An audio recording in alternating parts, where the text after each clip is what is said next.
Hello guys, my name is Nozaki, and I have so much to talk to you guys about, which is really weird because the DLC drops tomorrow, but alright, here's a nice little tactic. You drop mortars down from your nice little mortar that you put somewhere else across the map, and then you just dunk on kids all day. That's such a good tactic, and I'm going to do that so much throughout this video. But the first thing I want to say is, you don't need to check your monitor because... And YouTube won't do it any graces, but this is actually Xbox One gameplay. I have officially made the move from Xbox 360 to Xbox One. I know it's a little late in the whole promotion that DICE and GameStop was running. That ended, so I guess I'm a little silly in that regard. But I have moved on to next gen, and beyond that, throughout the duration of this video, I'll be switching between the Mortar and then this gun, man. The M249 is just so cash. I don't think I need to explain why it's so good. I mean, I probably will because it's just that good, but it's ridiculous how good it is. It's just 800 rounds per minute with a 200 round box mag, decent spread, and good recoil. It's just, you just dunked so many people, and I don't know what I was doing there. For the first section of this video, I was just kind of lurking behind a rock, and this is kind of my mantra when I play support on Rush. I've got the mortar, I don't need to shoot you. And then, for the most part, I don't shoot people. It's very, very convenient to have the mortar, because you can get back behind cover, and you'll see it throughout this gameplay. There are segments where I will literally be damaged, or like I will be damaged, and then I will just simply reevaluate the map through the mortar, because you got that little handy dandy mini map right there. As I get that gentleman right there, gotta play that objective. And then this gentleman, I don't know what he was doing in the boat. That's not really gonna help your team, all that. I guess he has a sort of vantage point on us, but I think it's really obvious. There's one boat sitting in the water and it has a red Dorito over it. I mean, who wouldn't shoot the gentleman out of it? But back to that point, oftentimes I will just simply pull out the mortar while I'm recovering health, since I'm not using the assault kit and I'm not instantly regaining all of my health. With the assault kit, I always feel like I'm running around with max health 100% of the time. But with the support kit, you have these instances where you'll be chunked and you'll want to remain behind cover. And in those instances, I just pull out the mortar, and I'm still killing people and helping the team, even though I'm behind cover. It's very, very wonderful. And right here, okay, this AM comm, this was a little bit of a hassle. So I'm back here, and I get this gentleman as he goes to defuse. That's not going to work, Mr. Goldfish. And then I get this gentleman right here who wasn't really all that aware, but then, oh my god, the anti-air comes around, and he shoots me, and I thought we were gonna get it too, but that gentleman gets it with, he defuses the bomb with like a sliver left on it, and that was just genuinely awful. And then you'll see right here, and this had been happening to me a lot. Okay, yes, your player data does move from Xbox 360 to Xbox One, you know, the next gen shift, but a lot of my loadout, like all my gun loadouts, all my vehicle loadouts, all my camos, all that stuff, while I still have the attachments, when I go up to load the game, everything I haven't touched on, you know, the next gen has not been, it's still, you know, iron sights, bare bones, no attachments. And right here, I thought that was the anti-air, so I was being really cautious, and I get this sniper right here, I don't know what he's doing, not playing the objective, and then you see I scurry off because I think that the anti-air is right there, but I believe that's just their tank for the moment.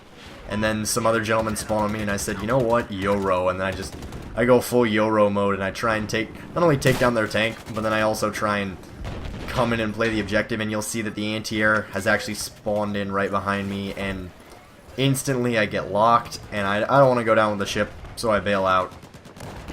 And I know this is sort of weird to see China rising, you know, naval strike is dropping tomorrow. I mean, by the time you guys are watching this video, it'll probably have launched, or it will be launching, and at this point in time, I was just trying to get away from that anti-air as we got the base. I thought I was going to die right here, but it's really ironic.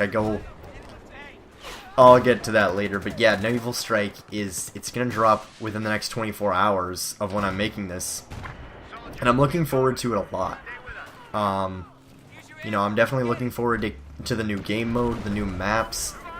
It's funny because having made the switch to next gen, I've noticed a couple of things, and that's mainly, number one, I would like to get custom servers so I could rent my own server, and yes, that will be something I will be doing. And number two, some of these rush maps are just, there's no rush maps in this game that I would say that I genuinely enjoy. It's not that they're all bad, I just wouldn't say that any of them are good. None of them are like Domovan Peak from Battlefield 3 or Grand Bazaar.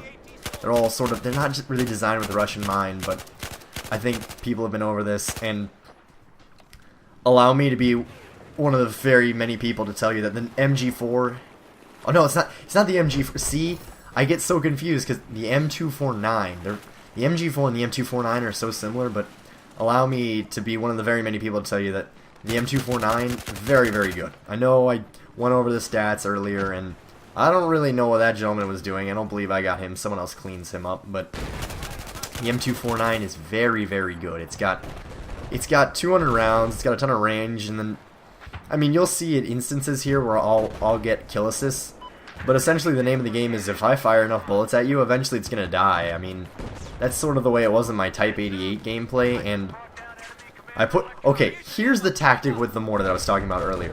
You put down the mortar somewhere obscure, somewhere away from the objective.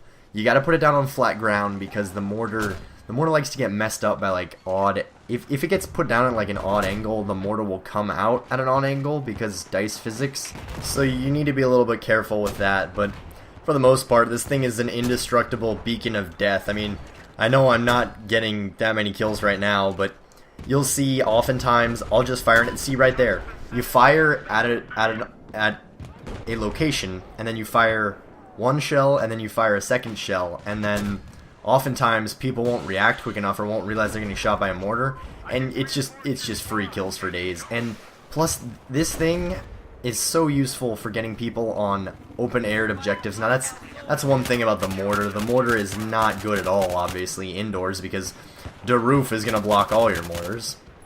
And right here, I was a little bit cautious because I know that they spawn back there, and I know that if I turn away from it, that I'm instantly going to get shot in the back like I'm getting right here. But, I mean, it's sort of an odd game, and I ended up getting bailed out by the...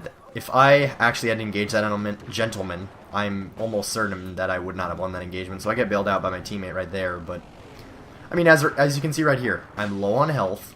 So I pull out the mortar, get to look at my mini-map, and then I see that there's a gentleman near me, but by the time that I've reevaluated the situation like that, I'm already back in the action. I get one gentleman, good morning, and then I get this gentleman right here, good morning as well, and then, come here you, this guy, I saw him through the bushes, and then the one weakness of the M249 is when you have a magazine that big, sometimes you forget that you actually need to reload, and as you can see right there, I needed to reload, but it's just, the thing is like, it's a flamethrower. It doesn't matter if it's fire resistant or fire retardant or whatever. Eventually, at some point, it's going to die. You just kind of fire bullets at it for a while and then it dies. Unfortunately, sometimes you run out of bullets, but 200 rounds is more than enough usually. And right here, I was sort of scanning the environment to make sure that there weren't any more enemies, and then I get this gentleman right here, and I get this recon lurking on the ground. Good morning there, because, I mean, I'm really cautious in this situation, because when you've made a large flank like this, enemies tend to be in really obscure locations, because for the most part, as you can see, I've got teammates backing me up, so anyone on the enemy team who's still alive and behind me is probably in a really weird location, because my teammates haven't picked them up, so obviously, they gotta be doing something silly, and I did not realize how long this streak I was on was until there's a certain point when I check the leaderboard right here, and then I realize, oh, so that's how long the kill streak is, and it's momentarily here. And as you can see from the minimap, they are just in the weirdest locations, and instances like this, okay? Yes, I'm at full health as I get this gentleman right here, get dunked on. The mortar's just so cash, and I get this gentleman right here, and okay. I know I gotta come back to that other point, but look at this tactic right here. This is like the bait and switch. I get behind cover because I could see him on the minimap, but I didn't know exactly where he was. And then I see him come around here, and alright, I don't quite get him there. And yes, he gets a shot into me, but It's so satisfying when you genuinely outplay people like that. Just get dunked. And then right here, that's the moment I realized that this long streak I was on. And I think I ended up going on like a 14 kill streak. I don't know exactly what it is, and I sped up this part right here where I was being a Navy SEAL, and then I went on a secret dirt bike ride of nobody knows, because it's on these China Rising maps, even on next gen, it's still 32-man rush, which is more than 24-man rush, obviously. So I can definitely tell you that there's a larger saturation of players near the objectives, but still, when you got 200, 300, 400 meters between the objectives, it doesn't really help you. And right here, I thought that I realized that, I also realized right there that I didn't have the mortar anymore, because the mortar, unlike the Suave post-patch, does not respawn. I believe you have to like sit on an ammo pack for an extremely long amount of time. And right here, I was just praying that the tank didn't notice me. Notice me, senpai, and except please don't. Just go away, Mr. Tank. Anywhere. I believe that's the T99, but I could be wrong on that. But I finally somehow get away from the tank, and I think even the anti-air was firing at me at some point over here. It was just, but if I can use that as a segue into my sort of topic of this video, if one could even say that my videos even have topics, it's that I am definitely enjoying myself here on Next Gen. I know a lot of you are going to be a little bit disappointed that I didn't stay on Xbox 360 a little bit longer. I know some of you guys are here for Xbox 360 gameplay, and unfortunately I can't really provide that anymore because I literally don't own the game on Xbox 360 anymore. But there's definitely a difference as I get this gentleman right here. God, that's just the M249 at its greatest. But I'm definitely enjoying myself on Next Gen because I know 32-man, as I talked about, is only a slightly larger play count, but I can definitely notice it at a lot of instances. And right here, I realized I wasn't going to get on the mounted... It's the tow missile, okay? That's the tow missile. It's the wire-guided stationary missile, whatever you want to call it, the stationary AT. It's the tow missile, and then I wasn't going to get on it and fire at this, at the anti-air, but at some point, I'm just like, I am on how long of a kill streak at this point? And you know what, if I die, it's not that big a deal anymore. I notice sometimes in myself, as you can see right there, 22-1, yeah. When I realize that, you know, I've done that well this early in the game, I get a little bit aggressive with my tactics. Normally, I wouldn't get up on a tow missile and fire at it, you know, an anti-air, because that thing can easily melt me in half if I fire at it. Luckily, he didn't even fire at me, but if I do well at the beginning of a game, I usually tend to get a little bit more aggressive as the game goes on. But back to that old point, I'm definitely enjoying myself on Next Gen because 60 frames, no crashing. Okay, I know in my previous video I talked about the fix for, you know, freezing on Xbox 360, but you absolutely do not freeze here on Xbox One or any of the Next Gen consoles. From what I've heard, I know I have not played Obliteration 64-man on Dawnbreaker yet because number one, you can't do that yet, but that is definitely something I've noticed is I have much less issues with the game. I guess I don't think that's grammatically correct. I think it would be I think the correct way to say it would be far less issues, but beyond that, I can definitely say that one of the biggest differences you'll notice with Next Gen, and I have no idea how that... Yes, that's the gentleman I was firing at, but I don't understand how I got a kill assist on him and how he melted me that fast. I mean, I guess he's using the SAR, it's low recoil, super accurate, whatever you want to say, but... Yes, that finally brought an end to my streak, but it was a-okay because I got to spawn in this tank, which is really cool with me. I've been trying to do that Phantom Prospect challenge anyways, which means I have to get kills with tanks. And then come tomorrow, I'm probably going to be using the MG4 way more because I'm going to be trying to unlock the AWS. I'm looking forward to using that gun so much. But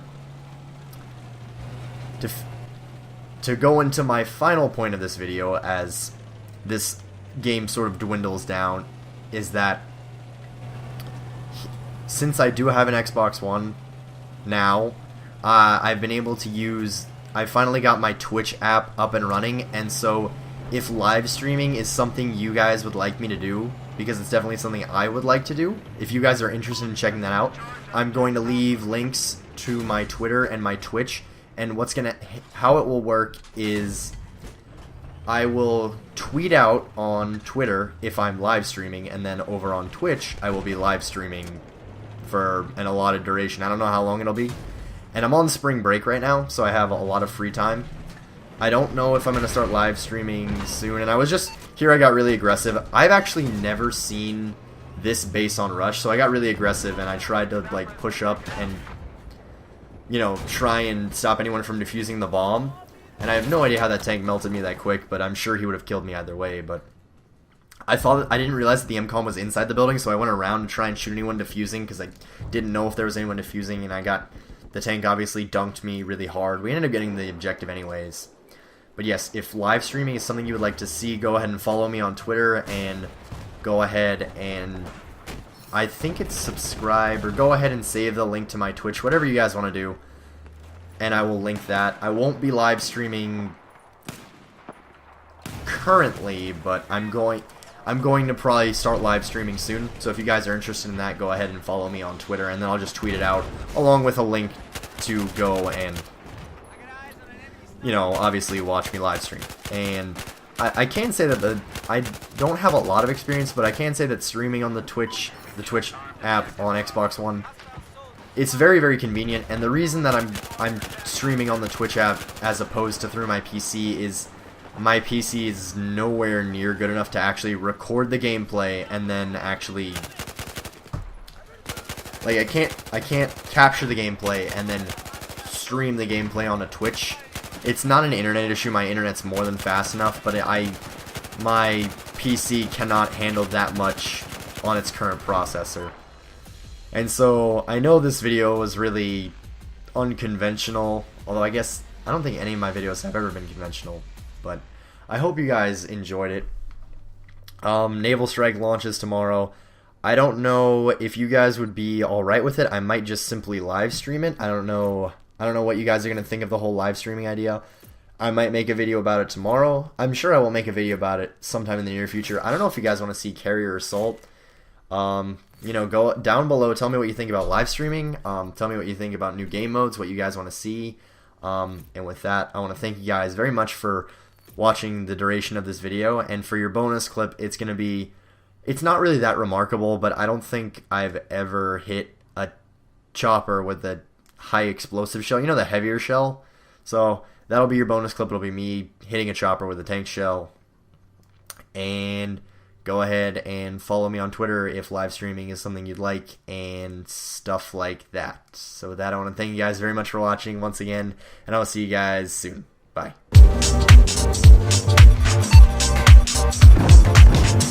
Обнаружена вражеская вертушка.